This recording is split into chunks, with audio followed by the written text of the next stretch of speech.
네, 안녕하십니까. 2월 28일 부동산에 관한 특별한 이야기 부동산 별별수다에 오신 여러분을 환영합니다.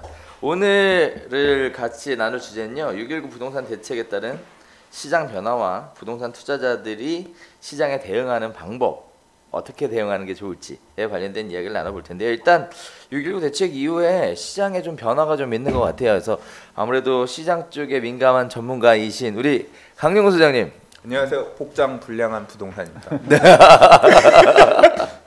뭐 요새 시장 어떻게 돌아가는 것 같아요? 요새 시장 조용합니다. 전체적으로. 아, 전체적으로 다 조용한가요? 네, 그런 것 그래요? 같습니다. 거래는 거의 없나요? 거래 문의도 없고 그냥 주춤한 분위기입니다. 아, 그러세요? 네. 뭐 어떠세요, 전 대표님은?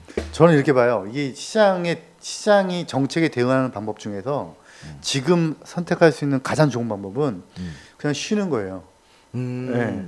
그 휴가도 가고 놀고. 네. 네. 그러니까 그래서 지금 부동산 중개업소들 단속한다고 뭐 이렇게 뭐 지금까지 카더라 통신으로 확인한 바에 의하면 청와대에서 국토부로 지령이 직접 내려왔고, 그리고 국토부가 각 지자체에 훈령을 내렸고, 거기에 따라서 국세청과 뭐 국토부와 이렇게 해서 돈다. 그런데 문제는 이런 문제들이 있더라고요. 뭐 다운 계약서를 썼거나 불법 분양권 전매를 한 사람들에 대해서만 단속을 하겠다. 뭐 이렇게 발표를 했는데 실제는 뭐 재건축 한 찍도 먼데도 그냥 가가지고 조사하고. 근데 다시 또 그렇지 않나요? 실거래가 신고 위반해서 다운 계약서를 썼으면 가격 차이가 많이 날 거 아니에요. 그럼 어차피 실거래가 조사해보면 금방 나올 것인데 왜 엄한 중개업소는 다 가서 뒤에다 터는지 이번에 잘 모르겠어요.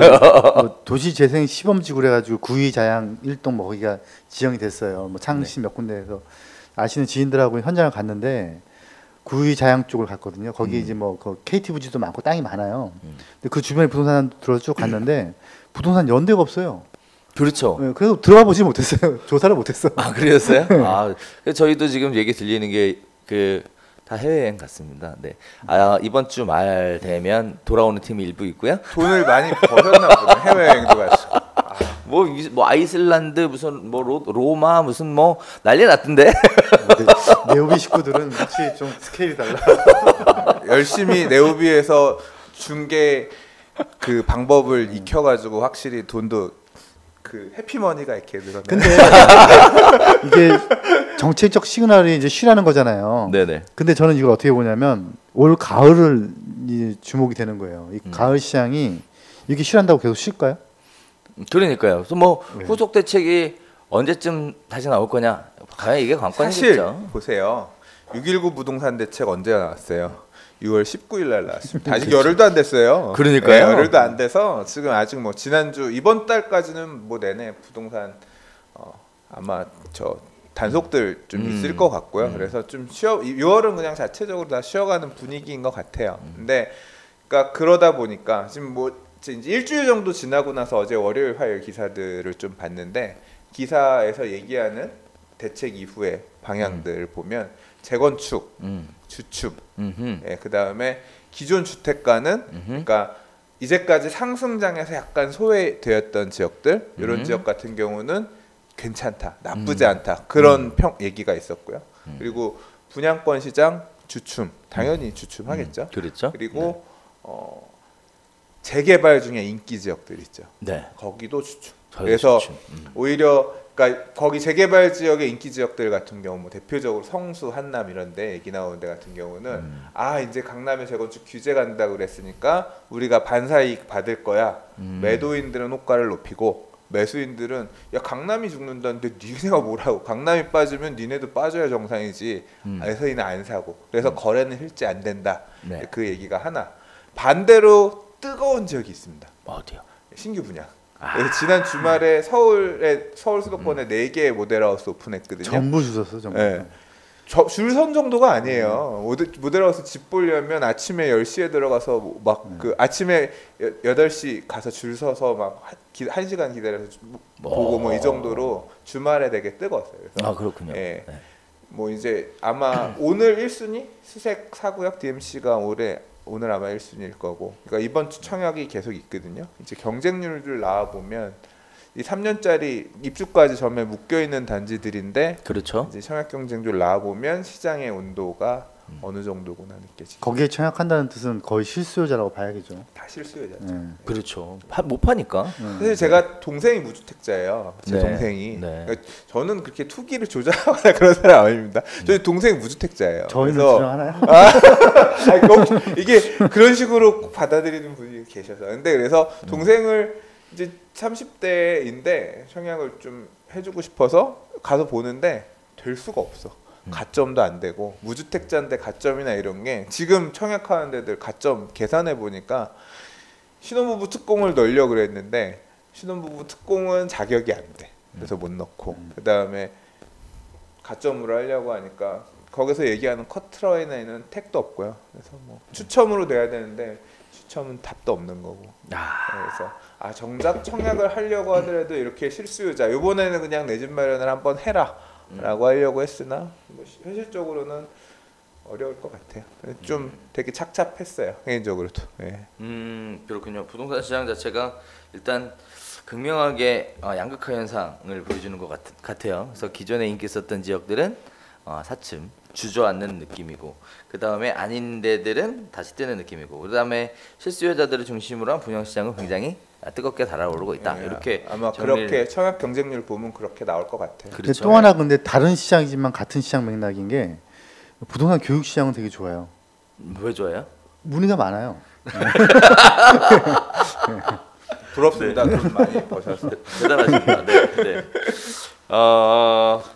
그렇다 보니까 갑자기 네, 까먹었습니다. 네. 자, 편집 들어가나요? 남 돈 벌었다고 하니까 배가 그런 건 부러우신 건 아니시고요? 그런 건 전혀 아니에요. 아니고요. 딱 이런 생각이 딱 들어요. 그 정부에서 원하는 대로 됐다. 일단 당분간은 조용하죠. 그렇죠. 지금 이게 6.21 불고 부동산 대책 나오고 나서 일주일 내내 언론에서 얘기 나온 게 뭐냐면 요새는 사실 기사가 없어요. 그러니까 이번 주에는 기사가 없어요. 그럼 일주일 내내 6.19부터 기사가 내용이 뭐였냐면 대책은 사실 별 내용이 없다기보다는 한 세 꼭지 정도가 대책이었잖아요. 그렇죠. 대책에서 나오지 않은 나머지 얘기들이 좀 있으면 나올 거니까 두고 봐라. 네. 뭐 지금 보세요. 그 이번에 국세청장 새로 되신 분은 뭐 전수 조사를 해야 되네 어쩌네 그 얘기하고 있고 네. 그러니까 대책이 없었던 얘기들을 나와서 계속 하고 있잖아요. 강하게 규제로 압박을 하겠다라고 하는 상황인 건데 그러니까 여전히 신규 지금 살 때는 아니겠구나라는 그러니까 대기 매수자들에게 시그널을 그런 식으로 언론을 통해서 주고 있으니까 시장이. 근데 두 분 중에는 그 국토부 장관 하실 분 안 계세요? 전혀 관심 없고요. 불러주지도 않아요. 언젠가 한번 해봐야 되지 않으세요? 네. 그런 갈등이 가득한 네. 그런 높은 위치에 갈 만한 능력도 안 되고 네.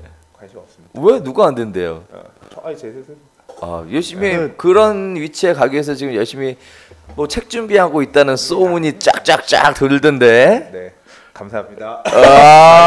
네. 뭐 이렇게 뭉게뭉게 구름만 피우시고 뭐 안 밝혀주시는 겁니까? 재개발 투자 관련해서 네. 책 지금 편집하고 있어요. 그래요? 네, 조만간 지난주까지 나오겠네요. 조금 바빴습니다. 그러시군요. 조만간 나오겠네요. 뭐 아무쪼록 제가 기대 많이 한번 해보도록 하겠습니다. 감사합니다. 네. 자, 이제 그러면 뭐 투자자들, 부동산에 관심 있는 사람들 딱 두 종류로 정리해 보면 이렇게 얘기할 수 있을 것 같아요. 실수요자들은 지금 청약할 때다. 그죠? 그건 뭐 너무 잘 알고 있어요. 그죠? 청약한 실수요자들이 다 알고 있어요. 자, 그럼 그동안 화랑새였던 투자자들은 어떻게 될까요? 그 방법들에 대해서 한번 간단하게 화랑새였던 투자자가 누구예요? 뭐 관심 많았던 분양권에 투자했던 5주택자 이상의 그 어쩌고 저쩌고. 아무래도 마음 좀 뭐 해야 마음 될까요? 편하진 않지 않을까요? 그럼 기다릴까요? 아니 어떤 제재가 기다려? 가지 않을까라는 생각이 좀 들어요. 제재가 갈 것이다. 네. 저는 그래서. 사실 좀 그러니까 아니 뭐 부동산 산 게 죄예요? 뭘 2005년 제재를 해? 831 대책 때 나온 내용 중에 831 대책 내용 중에 하나가 뭐냐면 3주택 이상 다주택자 강남 3주택 이상 다주택자 전수조사하겠다 그랬어요.